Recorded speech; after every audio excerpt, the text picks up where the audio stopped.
seconds to go. There we go. We're live on YouTube. What's up, YouTube? Maybe. I don't see a video. Hey, we're live on Facebook. Not yet. I have to hit go live. Oh, okay. We should be live on YouTube. Can't see the video, but whatever. No one watches YouTube anyways. All right, welcome everyone. We are officially live, Riverside, YouTube, and Facebook. This is a kind of special edition of Build with the CEO. I've got a guest today that many of you already know. She's coming on and she's going to hang out. And today we're going to talk about the Super Coach Summit that just finished up. We're going to do some takeaways that we feel like are relevant for coaches that can help them improve their business. Shame on you if you did not come to the Super Coach Summit, but benefit of us talking about it is you get some of the big takeaways from it. I do have a few things I want to share with you. Like this was the manual from it. It's pretty cool. It had like a cartoony type superhero theme. And so I think all around, like the production was on point. So everyone that was responsible for that, like hats off to them for creating a really cool event. We did it last year, or we did it 2 years ago, and we did it, just recently over the weekend. And our goal is to bring coaches together, bring speakers in and experts in, and have everyone just like hang out for 2 days and teach and learn. And so the cool thing about this event is the speakers sit and they hang out. They're in the audience listening to other people talk. They're in the hallways providing info. And so our goal today is just give you some of the nuggets, some of the takeaways that we had from the event. And I want to kick this thing off though with just a little video that I thought was super cool.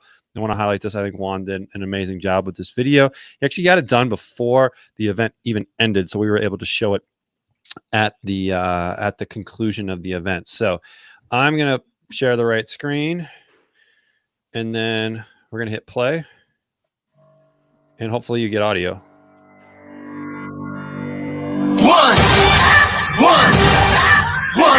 One shot, not a future for sure. Let's go. Yeah, I was building on the lecture. Verses coming daily under pressure. Working on the plot and the scheme. The true style trademark is at the edge of your dreams. I'm talking one shot for the kill. The breeze come freeze up. Straight dropping the chills. I'm talking taking over pieces and shares of all big sky high. Check the movement is here. Yeah. It's one heart, one shot, now the future is yours. Go!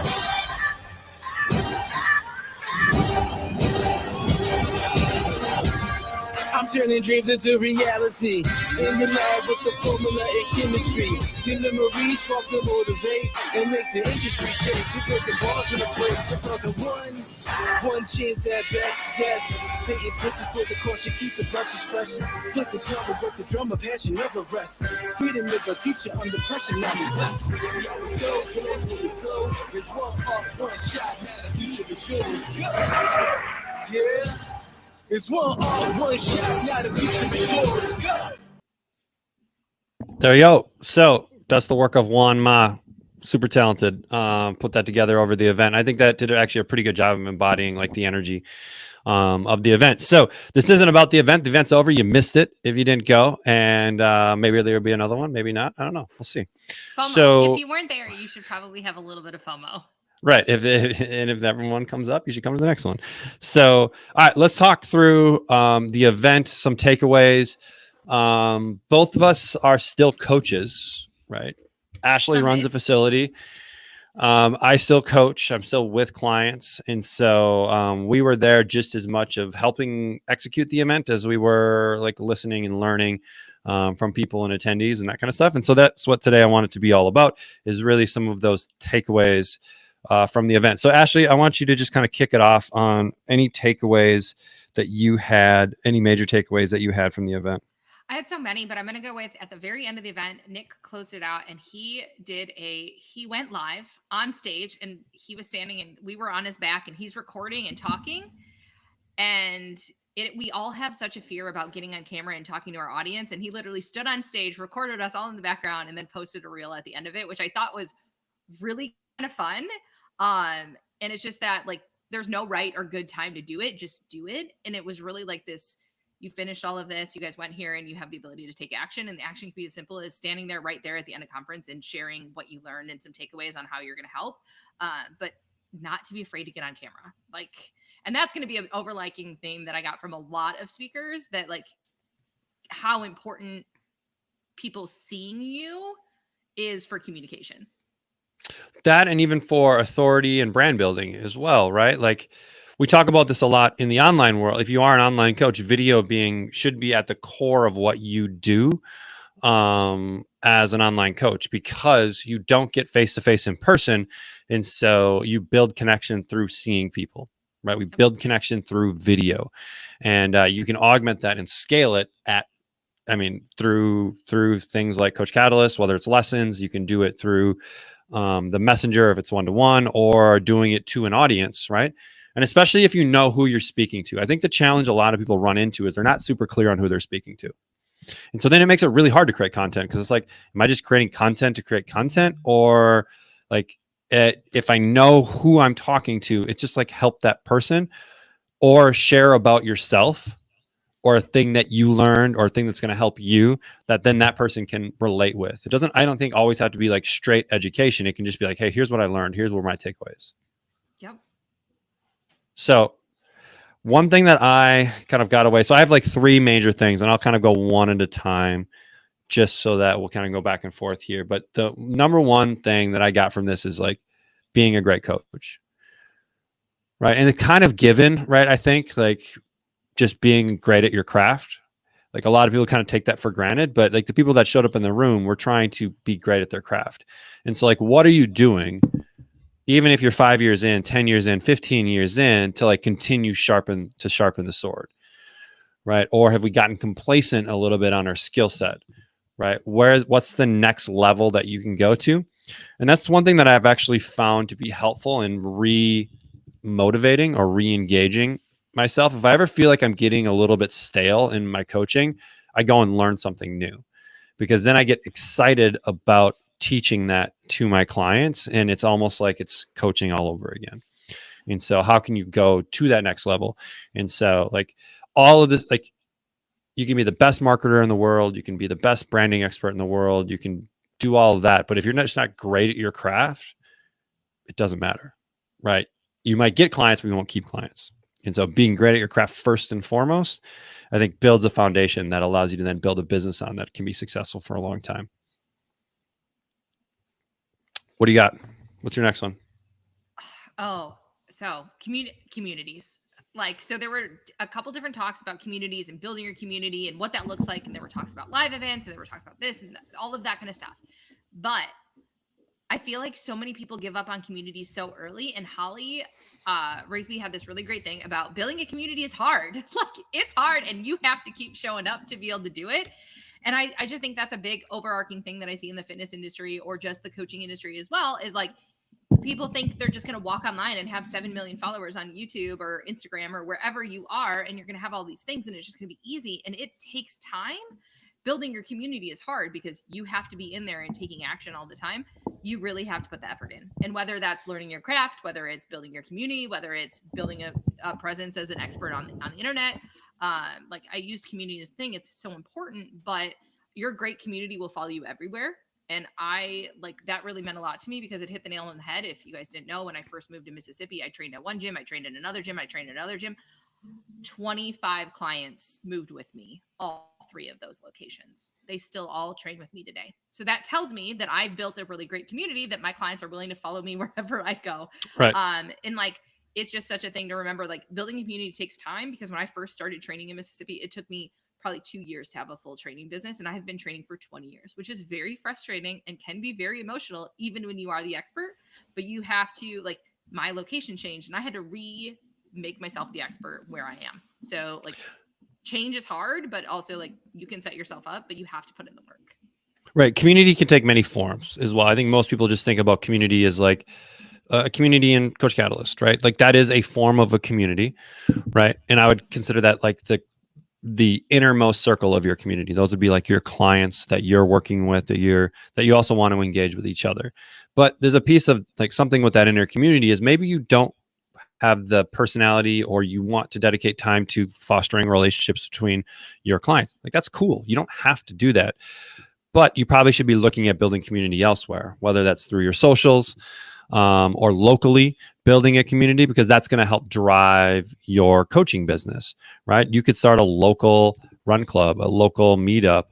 You could be doing lives on Instagram, Facebook, all of those kind of things to help foster and build that community, a Facebook group, right? So community doesn't always mean clients that you have. It could mean prospects, right? It just could be people that are interested in what you're doing, but they're just not ready for maybe coaching services. We can't always predict when someone's going to be ready, but we want them to be part of that community. And I think one of the reasons why Ashley has had success moving from one location to the other is, yes, there's community there, but also connection, right? And that kind of leads me into my second point, which is caring deeply about each client individually. So even if you have 150 clients, you have one person 150 times over, if that makes sense. So it's 150 individuals. It's not a group of 150. And so when we think about each person as a one-to-one, even if we are a group coaching type of program, we're going to be able to provide such an incredible experience for those people, and we'll show up a little bit differently. And that's going to help foster connection, and that'll at least foster deeper community as well. So when I look at events like this, I always try to figure out, like, what are the things that everyone is saying? Right? What are the things that I heard that from 3 or 4 or 5 different speakers? Right? Because those are the principles. Those are the things that don't change over time. And those are the things where if we focus on them, we're going to be good. The tactics will change. How I build a community, what platform I build a community on, those are all like tactics, right? But this act of like caring deeply about a person and creating engagement, they're platform agnostic, right? And so that was a principle that I saw from a lot of different people, is like, you just care more than anyone else about each individual, even if you do have 150 clients. All right, what do you got? Ask more questions, talk less. That's a good one. Was that from Jen? Yes, but I feel like everyone was kind of like, there were so many good questions that people were giving you to ask your clients that I just thought, like, I probably wrote a question. Every speaker probably gave a question that I should be asking my clients, or maybe even asking myself. But ask more questions. Jen, of course, gave tons of examples, and she did an awesome giveaway with all of her questions. And I use NI, but like really using it as a tool, and like, but more questions, talk less. There's a reason you have 2 ears and 1 mouth. It's not the other way around. But why did you give me that look? Nothing. I didn't give you. I was just fixing my hat. So it was interesting to see the questions other people uses and how I could advance those in my business. But like the reminder, and I like to talk in case anyone hasn't met me. It's always good to hear that reminder, like just to reassess where I am in my coaching practice. And for new coaches, I think we have a tendency to talk more because we're trying to maybe display authority or display that we know what we're talking about. You see young coaches, they're trying to like fix it right now because you feel that you fixing it is actually you helping the client. But as you get older as a coach and you learn more, you find that via questioning, you're actually helping the client come up with the answer, which is then providing autonomy for that client. And they even respect you more as a coach because you're now guiding them through the process rather than drill sergeant telling them what to do. But that's super common, I think, super common early on, because we're really trying to make sure that the client is getting what they're paying for in a way. And we have this insecurity around, if I don't tell this client exactly what to do, they're going to leave. But it just takes time. Jen records her sessions. And she said she had a lot of aha moments after recording a session, because then, especially with AI now, you can see how much you've talked versus how much the other person has talked. You can see words that you use. You can see all of this, especially if it's like a virtual setting like this. So that can be a really easy tool to figure out, like, hey, where am I at? Just record a couple sessions, obviously ask permission from your clients, and you can talk about it being internal to help you become a better coach. And they're not going to say no. So, and then watch it. It's hard. It's really hard watching ourselves.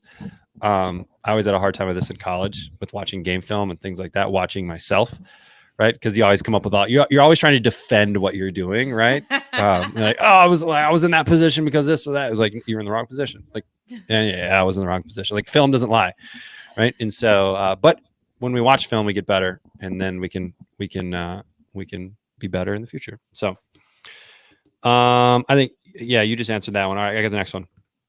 So one big part of the event was community in the Coach Catalyst community.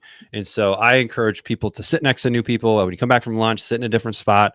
I think these are good for any event that you ever go to. Like most people, once they lock in a spot at the event, like on the first day and there's no one in the room, they go and sit there in that same spot every time they come back from break, every time they come back from lunch, every day of the event.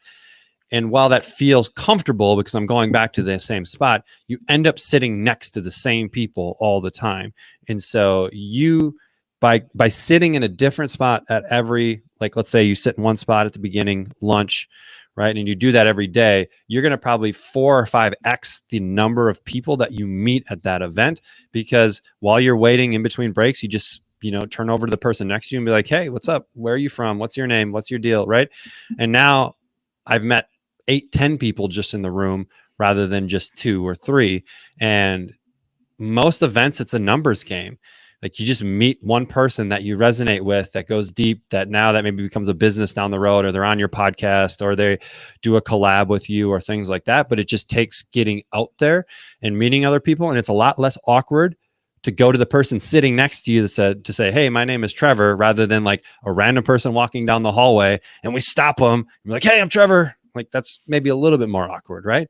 And so this just sitting next to different people is a really good strategy to build your network at an event and meet a bunch of people in a very natural way. And then that kind of came into my point of like building a board of directors. So a board of directors that helps you with your coaching, with your business. Who are the people that are in your inner circle that are also in the industry? And so typically we like people that are a little bit in front of us. They have a bigger business. Maybe they have a better business. Maybe they're a better coach. And then people that are maybe behind us. So there's people that are pulling us forward, but then we're also pulling people up because that allows us to then articulate what we're learning to people that maybe aren't there yet. So then that cements our own learning as we're learning from people that are a few steps above us. And the one thing with board of directors too, is you don't want people that are way above you, because if there's people that are way above you, there's so big of a gap. It's hard to close that gap or how to figure out the steps in between. You want people that are just maybe a little bit above you, and it's to whatever's important to you. If revenue is important to you and you're making $10,000 a month, who's the person that's making 15, or who's the person that's maybe making 20, right? You don't want the person that's making 200,000 a month, because that's just too big of a gap.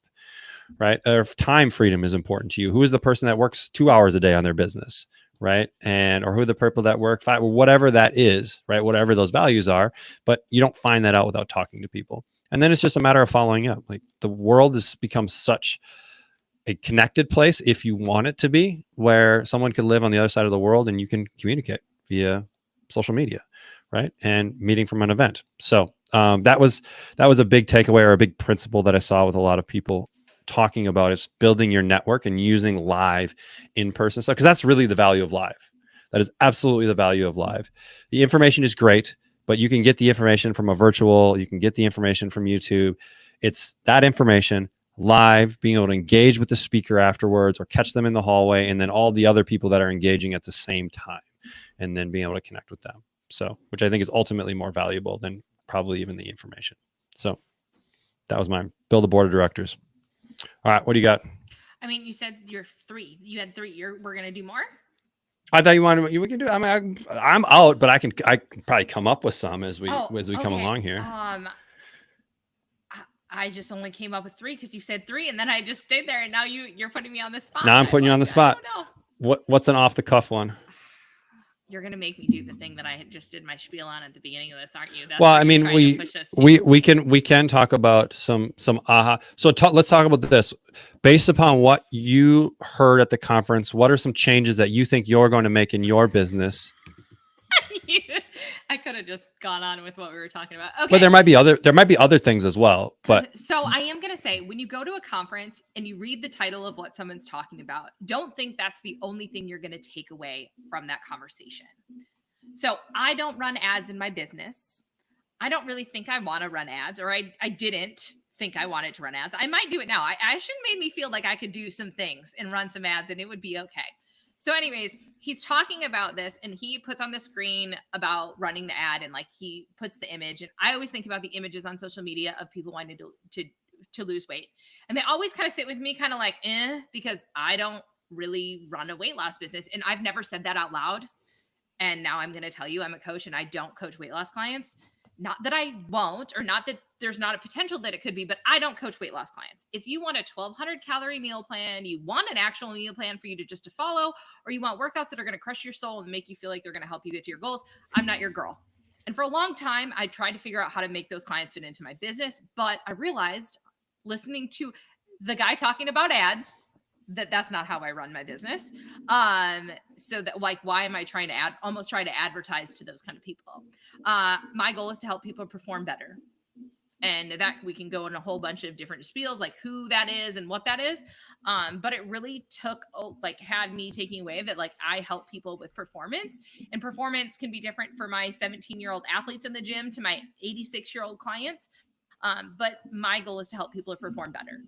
And like, it was kind of magical to walk out of there and be like, it's cool to not want weight loss clients and be a coach. And maybe that's what it was. Like, we all think we need to train everybody or we need to do that. And I thought like, I'm pretty clear on my niche and who I help and how I help them. But taking weight loss off the table, was the biggest relief I have in the entire weekend. And again, I wasn't even going to sit on the ads one because I didn't think I needed it, but I chose to. Was that Lance's talk? No, that was Ashton's talk. Ashton's talk. When he was talking about his freebies or the freebies he was offering for the summit, but it was kind of kind of fun. It was actually a lot of fun. Which I don't think we're not going to unpack it today because I don't that would be a longer conversation. But I think we should come on and talk about how we then articulate performance to someone that doesn't maybe know you. If it's an ad, right? It's typically a cold audience that doesn't know you, that they can resonate with and be like, oh, cool, Ashley can solve my problem. Yep. And so I think it's starting to go a little bit deeper that we'll use that for a future episode and really just getting clear about our offer. And so, yeah, I think that was good. Another one on the ad space, Lance was talking about just a couple dollars a day doing awareness campaigns. So doing awareness campaigns, if you're brick and mortar within your client radius, right? Or if you have certain zip codes that are maybe more concentrated with clients than others, running awareness campaigns. Because at the end of the day, if people don't know about you, right, it's going to be hard for them to work with you. And so really simple awareness campaigns where you're teaching people about who you are and how you help them, right? Really simple, just a couple dollars a day, so that when they see you in the grocery store, they're like, hey, I know that person, right? It's kind of like you're internet famous, right? It's a whole lot easier to get clients when you're internet famous, right, than if you're not, because they'll already feel like they know you a little bit. And it doesn't cost a lot, $60 a month, $2 a day to really become kind of neighborhood famous, and you, right? Yeah. And you don't really need to be internet famous. There's promise you, there's plenty of people in your local community, even if you're an online coach, that can make you. But even as an online coach, you're going to get better ad spend, or you're going to get better return on your ads by targeting certain areas or certain cities rather than just being like all of the United States. Yep. Okay, great. But most of the people in the United States don't want to work with you. So if we can figure out where maybe there are pockets of people, because on Facebook you can drill down by zip codes, then you can just make more targeted information, and then people they get to know you a little bit. Oh, cool, interesting. And then they may see you again, and then they follow you on Instagram or something like that, and then they become a client type of stuff. And so it's an easy way to just expand your reach without a whole lot. I think a lot of people think about ads. They think about spending on social media. It's like ads to an offer, to this, to that, where we're trying to get people to buy, where you can utilize social media as a way to just make yourself neighborhood famous, which then makes it easier for people to buy down the road. So that was a good one from Lance in it as well. I'm just looking. So Jen, if you're on Jen's newsletter, she has a great newsletter. It's called 2 Tips Tuesday. I don't have a link or anything, but it's great. And she puts out some stuff on every Tuesday. And so she put some stuff on here. I just want to read some of these. It's a funny joke from Allie, which was how men shower: armpits, groin, done. And I was like, that's actually very true.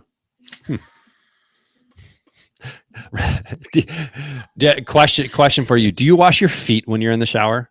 Like physically scrub your feet? No. I want to know if anyone that's listening, does anyone scrub their feet when they are in the shower? It's a very interesting. I do not. I feel like the soap that I use on my body like makes its way down to my feet, and I don't need to like scrub a lot. But it looks like Tracy said yes. Oh yeah, no. But I mean, like, here's the thing. I'm a girl. Trevor, do you know what an everything shower is? No, I don't know what an everything shower is. Do I need to put like a explicit version on this before No, you? no. Okay, all right. But girls do everything showers. We don't always shower and do everything. Meaning we got to shave our legs. We're gonna deep condition our hair. We're gonna do like there's a whole thing about. That sounds like a lot of work. Well, like, and I don't wash my hair every day, so like an everything shower for me is gonna be the day that I actually wash my hair. Like it's a lot of work. But you still don't wash your feet. No, I Like scrub your feet, no. like fingers and toes type of stuff. No. Okay. I don't know. Like maybe, I mean, Tracy I guess does. maybe, She gave me a yes. Maybe I do wash my. I don't know. I guess I'm gonna really have to pay attention to it when I'm in there, or now I'm gonna be really self-conscious and think I need to scrub them. All right. Another one from that she had from Allie was a sales question. When someone says I need to talk to my response, reply with, "Do you need to ask permission, or do you need to speak with them about getting their support?" That's kind of a really good way for someone to think about it, especially if they are maybe trying to use it as an out in a way. So that was kind of a fun one that she put. Another one from Jeb, distress tolerance, helping your clients improve their ability to tolerate distress. So the opposite of eustress, right? The ability to tolerate things that are going poorly. I think that's kind of cool. Self-sabotage. It's just an old pattern of behavior you're using to protect yourself so you can feel comfortable and safe. Free the guilt and shame from self-sabotage. Jeb's a really good one. I mean, I think when you talk about emotional eating and addictive behaviors and that kind of stuff, I think he is just spot on with that stuff. And his social media content is really great. So if you are not following him, that would be he is definitely worth a follow. At JebStewartJohnston.com. No, on Instagram. There's no .com. Maybe there is. I don't know. I've never went to Jeb's website. I mean, yeah, maybe. I don't know. Should we check? I don't know. I'm not going to do that. Jen with hers, she did the listen way more than you speak. 2 ears, 1 mouth. Nutrition coaching games, being fun, playful, and curious. She has a lot of really good games that you can play with your clients just to keep things entertaining. And then Holly came through with maintaining a community is a lot of work. Be consistent and go all in. Like anything, right? Be consistent. And then community will follow you everywhere.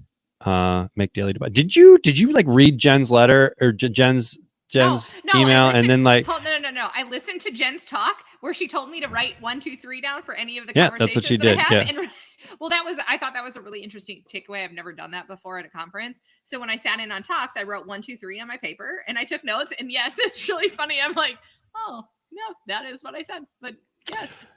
Yeah, so I mean, she wrote about that. She said, beginners complicate, experts simplify. So I suggest everyone write 1, 2, 3 at the top of your paper. As soon as you hear a valuable idea, write it down in one of these 3 spots. Remember, 3 is the max. Sometimes 1 to 2 great ideas is enough per speaker. Instead of you're overwhelming yourself with too much to do when the conference is over, you'll have a short, clear list to act on and share with your clients. So rather than like writing everything down, right, just bullet points. 1, 2, 3, you're done at 3, or you have to cross one out and put a new one in there, right? Gives you a little bit of a hierarchy. It was kind of like when I hit 3, I kind of was like, okay, that's kind of the end right now. You checked out? What if something great came? I already had enough that was enough for me in that. But you don't know what's coming. It could be the golden nugget. I probably had more 1s and 2s than 3s, just because I was because when you only have 3, you're just a little more selective about what you're taking away. Correct. So it really had you taking it. But like Jen's email had a bunch of questions. Like everyone had questions in there. Like I told you, there was a lot of like questions that I didn't think I was asking. I'm like, man, that's so good. Mm-hmm. Yeah, I think that's great. So, that was Super Coach 2024. If you're listening today and you didn't come, hopefully you got a few takeaways, just some little nuggets on ways that you can improve your coaching today. And I don't know, we like the people that are there, so they'll probably show up in other areas around the Coach Catalyst ecosystem. But overall, I feel great about the event. I thought it was, it went off pretty much without any hiccups. And probably people didn't even notice the hiccups that did happen. And yeah, I feel like the feedback we got a ton of great feedback from it. So yeah, super happy with how it went. And, we'll see when the next one happens. I have no information for any new events. So like, I can't even like foreshadow anything. So, let me check over on Facebook quick just to see if I got different tabs up. if there are any questions here. All right, so I just want to run through these. We're, on our foot question, we've got a lot of people that wash their feet. Brandy washes her feet. Yalitza washes her feet. Risa, I do wash my feet. We have a puppy and I'm outside in the muck with her all the time. So like that, my feet are dirty. Yeah, My feet are dirty. I'm washing. Like I'm not gonna like get out of the shower with like mud on them, but no, I like, and I'll scrub them. But like if like I've been at the gym all day, I like, and I had shoes and socks on. Like I don't think I'm washed. I'm like, yeah, the soap washes it as it goes down to my toes. sure. And if the drain's plugged a little bit in the shower, then I stand in a little bit of water. That does not happen in my house. That's gross. All right, enough of this funny business. That is enough for today. That is Build with the CEO. My wonderful guest, Ashley. My name is Trevor, and we'll see you back here every Tuesday at noon. All right, guys. Bye. Deuces.